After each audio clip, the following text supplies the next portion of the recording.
Wow Chhotu, হ্যাঁ টুনটুনি, তুমি সত্যিই একজন ভালো বন্ধু। এই নিন ভালো কাপড়। কিছু ঠিক নেই, দান গোপনে ভালো। ছোট্টু শোন, এটা খুব জরুরি কথা। কি হয়েছে মিষ্টি? আমরা একটা ভুল করছি। ছোট্টু দান করছিল আর প্রশংসা প্রত্যাশা করছিল বাবা। ছোট্টু দান করছিলে, এটা তো ভালো, কিন্তু তোমার দান যদি হয় প্রশংসা পাওয়ার জন্য, তবে সেটা খুব বাজে নিয়ত। যদি তোমার নিয়ত থাকে আল্লাহকে ভয় করে, তবে তুমি সর্বত্রই সম্মানিত হবে। কিন্তু যদি সেটা মানুষের প্রশংসা পাওয়ার জন্য হয়, তবে সেটা সাময়িক হবে।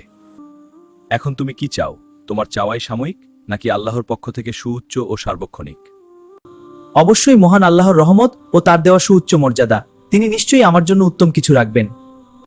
এই তো তুমি সঠিকটা যাচাই করতে পেরেছ। তাহলে আমরা কি শিখলাম বলো তো? কর্ম হোক আমাদের, নিয়ত হোক আল্লাহর সন্তুষ্টি অর্জনের জন্য। মানুষ দেখানো নয়। বিদায় বন্ধুরা, দেখা হবে আবার কোনো নতুন ভিডিওতে। সাবস্ক্রাইব করতে ভুলো না কিন্তু।